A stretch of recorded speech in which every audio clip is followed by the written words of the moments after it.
ಬಿಹಾರ ವಿಧಾನಸಭಾ ಚುನಾವಣಾ ರಣಕಣ ರಾಜ್ಯ ನಾಯಕರಿಗೆ ಹೈಕಮಾಂಡ್ ಬುಲಾವ್ ಚುನಾವಣೆಯಲ್ಲಿ ತೊಡಗಿಸಿಕೊಳ್ಳುವಂತೆ ಸೂಚನೆ ಸಿಎಂ ಡಿಸಿಎಂ ಕೆಲ ಆಯ್ದ ಸಚಿವರಿಗೆ ವರಿಷ್ಠರು ಸೂಚನೆ ನೀಡಿದ್ದಾರೆ ಅನ್ನೋದ್ರ ಬಗ್ಗೆ ಮಾಹಿತಿ ಸಿಗ್ತಾ ಇದೆ.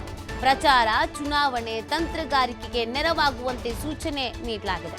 ಹೀಗಾಗಿ ಬಿಹಾರದ ಕಡೆ ಮುಖ ಮಾಡಲಿರುವ ಕೈ ನಾಯಕರು ಪಕ್ಷದ ಅಭ್ಯರ್ಥಿಗಳ ಪರ ಪ್ರಚಾರವನ್ನು ನಡೆಸಲಿರುವಂತಹ ನಾಯಕರು ಜೊತೆಗೆ ಸ್ಥಳೀಯ ನಾಯಕರ ಜೊತೆಗೆ ರಣತಂತ್ರಗಳ ಬಗ್ಗೆ ಸಲಹೆ, ಕಾಂಗ್ರೆಸ್ ಆರ್ಜೆಡಿ ಮೈತ್ರಿಯನ್ನ ಗೆಲ್ಲಿಸಿಕೊಳ್ಳುವ ಬಗ್ಗೆ ತಂತ್ರಗಾರಿಕೆ. ಹೀಗಾಗಿ ಬಿಹಾರಕ್ಕೆ ಭೇಟಿಯನ್ನ ನೀಡಲಿರುವಂತಹ ರಾಜ್ಯ ನಾಯಕರು ಈಗಾಗಲೇ ಬಿಹಾರಕ್ಕೆ ಸಿಎಂ ಹೋಗಿ ಬಂದಿದ್ರು, ಸಿದ್ದರಾಮಯ್ಯನವರು ಡಿಸಿಎಂ ಕೂಡ ಹೋಗಿ ಬಂದಿದ್ರು. ಇದರ ನಡುವೆ ನೀವು ತೊಡಗಿಕೊಳ್ಳಿ ಈ ಒಂದು ಚುನಾವಣೆಯಲ್ಲಿ ಅಂತ ಹೇಳಿದ್ದಾರೆ. ಆ ಕಾರಣಕ್ಕಾಗಿ ಎಲ್ರೂ ಹೋಗ್ಬೇಕಾಗತ್ತೆ, ಚರ್ಚೆ ಮಾಡಬೇಕಾಗತ್ತೆ, ನಿರ್ಧಾರ ಕೈಗೊಳ್ಳಬೇಕಾಗತ್ತೆ. ಏನ್ ಹೈಕಮಾಂಡ್ ನಾಯಕರು ನಿರ್ದೇಶನ ನೀಡಿದ್ದಾರೋ ಅದಕ್ಕೆ ತಲೆ ಬಾಗಬೇಕಾಗತ್ತೆ. ಸಿಎಂ ಮತ್ತು ಡಿಸಿಎಂ ಮಾತ್ರ ಅಲ್ಲ, ನಮ್ಮ ರಾಜ್ಯದ ಬೇರೆ ಬೇರೆ ಆಯ್ದ ಸಚಿವರು ಅಂತ ಹೇಳ್ತಾ ಇದ್ದಾರೆ. ಯಾರ್ಯಾರನ್ನ ಆಯ್ಕೆ ಮಾಡ್ಕೊಂಡಿದ್ದಾರೆ, ಏನು ಗೆತ್ತಾ ಅನ್ನೋದ್ರ ಬಗ್ಗೆ ಮಾಹಿತಿ ಸಿಗಬೇಕಾಗಿದೆ. ಸೊ ಬಿಹಾರ ಚುನಾವಣೆಯಲ್ಲಿ ನೀವು ಕೂಡ ತೊಡಗಿಕೊಳ್ಬೇಕು ಅನ್ನೋದನ್ನ ಹೇಳಿರುವಂಥದ್ದು ಕಾಂಗ್ರೆಸ್ನ ಹೈಕಮಾಂಡ್. ಅಂದರೆ ನಿಮ್ಮ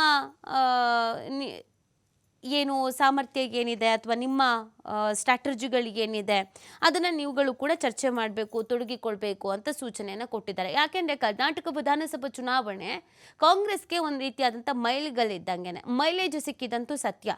ಅಂದ್ಕೊಂಡಿದ್ದಕ್ಕಿಂತ ಹೆಚ್ಚು ಸೀಟು ಬಂತು, ಗ್ಯಾರಂಟಿ ಯೋಜನೆಗಳು ಕೈ ಹಿಡಿದ್ವು, ಗ್ಯಾರಂಟಿ ಯೋಜನೆಗಳು ಕ್ಲಿಕ್ ಆದವು, ರಾಷ್ಟ್ರವ್ಯಾಪಿ ಚರ್ಚೆ ಆಯಿತು, ಬೇರೆ ಬೇರೆ ರಾಜ್ಯಗಳಲ್ಲೂ ಕೂಡ ಇದನ್ನು ಜಾರಿಗೆ ತಂದಿದ್ದಾರೆ. ಹಾಗಾಗಿ ಕರ್ನಾಟಕ ಕಾಂಗ್ರೆಸ್ನ ನಾಯಕರುಗಳು ಈ ಚುನಾವಣೆಯಲ್ಲಿ ಕಾಣಿಸ್ಕೊಳ್ಳೋದು, ಗುರುತಿಸ್ಕೊಳ್ಳೋದು ಸೂಕ್ತ ಅನ್ನುವಂಥ ನಿಟ್ಟಿನಲ್ಲಿ ಸೂಚನೆ ಕೊಟ್ಟಿದ್ದಾರೆ.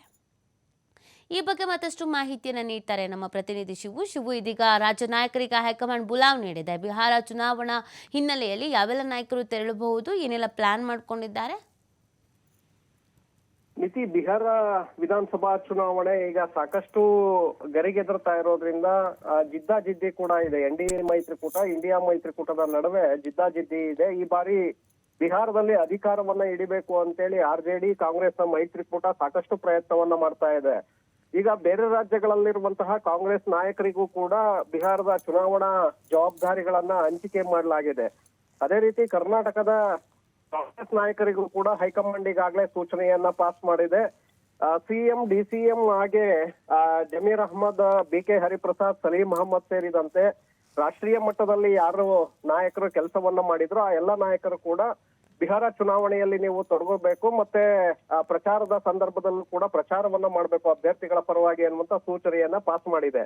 ಹಾಗಾಗಿ ಮುಖ್ಯಮಂತ್ರಿಗಳು ಹೇಳ್ತಾ ಇದ್ರು, ವರಿಷ್ಠರಿಂದ ಸೂಚನೆ ಬಂದ್ರೆ ನಾವು ಪ್ರಚಾರದಲ್ಲಿ ಭಾಗಿಯಾಗ್ತೇನೆ ಅಂತೇಳಿ. ಈಗ ಸೂಚನೆ ಬಂದಿರೋದ್ರಿಂದ ಮುಖ್ಯಮಂತ್ರಿಗಳು ಸಮಯವನ್ನ ನೋಡ್ಕೊಂಡು ಇಲ್ಲಿನ ಬ್ಯುಸಿ ಶೆಡ್ಯೂಲ್ ಏನಿದೆ ಅದನ್ನ ಬಿಟ್ಟು ಬಿಹಾರ ಚುನಾವಣೆಯಲ್ಲಿ ಪ್ರಚಾರವನ್ನ ಮಾಡುವಂತ ಸಾಧ್ಯತೆಗಳಿದೆ. ಯಾಕೆಂದ್ರೆ ಈಗಾಗಲೇ ಬಿಹಾರಕ್ಕೂ ಕೂಡ ಪಾಟ್ನಾಗೆ ಭೇಟಿಯನ್ನ ಕೊಟ್ಟು ಅಲ್ಲಿ ಕಾಂಗ್ರೆಸ್ ಸಮಾವೇಶದಲ್ಲೂ ಕೂಡ ಭಾಗಿಯಾಗಿದ್ರು ಮುಖ್ಯಮಂತ್ರಿಗಳು, ಡಿಸಿಎಂ ಕೂಡ ಭಾಗಿಯಾಗಿದ್ರು.